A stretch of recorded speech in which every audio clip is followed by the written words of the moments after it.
వచ్చి ఆ team invite చేసింది, కానీ వేరే బిజీ ఉన్నప్పటికీ ఇది ఈరోజు క్యాన్సర్ అనేది ఒకప్పుడు చూస్తే ఎవరికో ఒక్కరికే వినబడేది. కానీ ఈరోజు కూడా మా ఇంట్లో మా నియోజకవర్గం నుంచి వచ్చేటువంటి వాళ్ళను ఇప్పటికి కూడా స్టిల్ వాళ్ళకి సెంటర్ ఇచ్చి ప్రజాభవన్లో ఒక పేషెంట్ ఉంది, చూస్తే చిన్న పిల్లగాడు కానీ బ్లడ్ క్యాన్సర్ వచ్చింది. ఇట్లా చాలా మందికి ఈ రావడానికి కారణాలు కానీ అది ఎప్పుడో 4th స్టేజ్లో ఉన్నప్పుడు గుర్తించి మనం ట్రీట్మెంట్ ఇచ్చినా కూడా వాళ్ళను కాపాడుకోలేనటువంటి సందర్భాలు కూడా చూస్తూ ఉన్నాం. నా ఎక్స్పీరియన్స్లో రీసెంట్లీ 1 year బ్యాక్ మా డిస్ట్రిక్ట్ ప్రెసిడెంట్ నాకు సోదరుడుగా ఉండేది ముడుపు కుమారస్వామి, అయినా కూడా పాపం గొంతు క్యాన్సర్తో మరణించడం జరిగింది.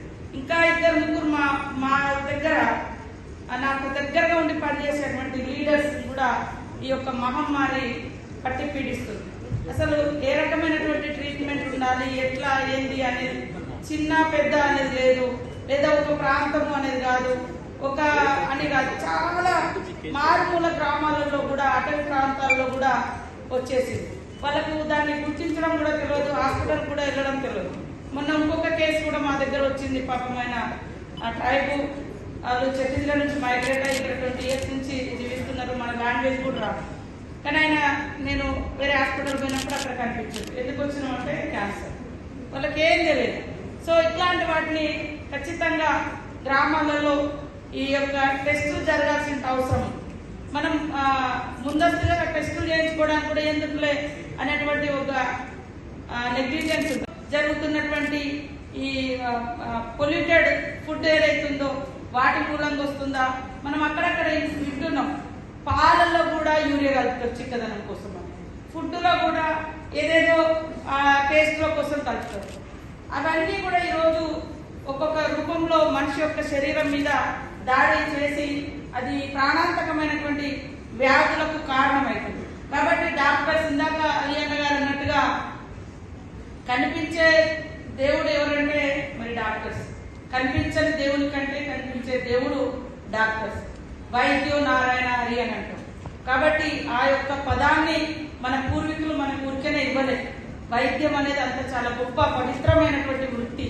కాబట్టి ఆ వృత్తి ద్వారా మరి ఇలాంటి టెస్టులు కానీ ఇలాంటి ప్రచారం కానీ ఇవన్నీ నిర్వహించి ఈ యొక్క మహమ్మారి నుంచి ఈ రాష్ట్రాన్ని ఈ సమాజాన్ని కాపాడుకోవాల్సిన అవసరం ఉంది. మరి ట్రీట్మెంట్తో పాటు అవేర్నెస్ అనేది ఇంపార్టెంట్. అవేర్నెస్ ఉండాలి, తర్వాత వ్యాయామం ఉండాలి, శరీరానికి కూడా సరైనటువంటి శ్రమ కూడా. మరి మీరు మీ డాక్టర్ లాంగ్వేజ్లో ఇది ఎందుకు వస్తుంది ఎట్లా వస్తుంది నాకంత డీప్గా తెలియదు, బట్ నేను అనుకుంటున్నా ఖచ్చితంగా ఈ మారినటువంటి లైఫ్ స్టైల్, తిండి అలవాట్లు, రకరకాల వీటి మూలంగా ఇది ఎక్కువ పెరిగింది. నేను నాకు తెలిసినటువంటి వాళ్ళే నా ములుగులో నా చుట్టూ నేను ఒక 10 మందికి ఈ మధ్య కాలంలో రెగ్యులర్గా ట్రీట్మెంట్ చేస్తుంది. 10-15 మందికి కళ్ళ ముందు ఇద్దరు చనిపోయి. మరి అందరినీ ఇక్కడికి ఇన్వైట్ చేసి మమ్మల్ని అందరినీ ఈ కార్యక్రమంలో పార్టిసిపేట్ చేయడానికి చొరవ తీసుకున్నటువంటి ఫౌండేషన్ వారికి హృదయపూర్వక నమస్కారాలు, ధన్యవాదాలు. ముఖ్యంగా run for grace, screen for life అనేటువంటి ఒక విస్తృతమైనటువంటి నినాదంతో మరి యొక్క మంచి కార్యక్రమాన్ని నిర్వహిస్తున్నారు. ఈరోజు ఈ యొక్క కార్యక్రమంలో పార్టిసిపేట్ చేస్తున్నటువంటి గెస్ట్ ముఖ్యంగా ఇందాక మాట్లాడిన అలియన్న గారు.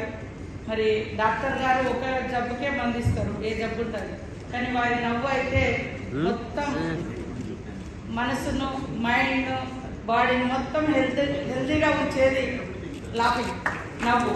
ఆ నవ్వుంచే అన్నగారికి ధన్యవాదాలు.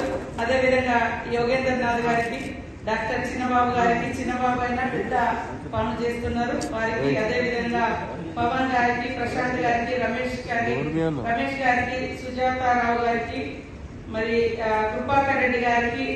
అసలైన తొలి వెలుగు. ఫాలో వాట్సాప్ @తొలి వెలుగు official.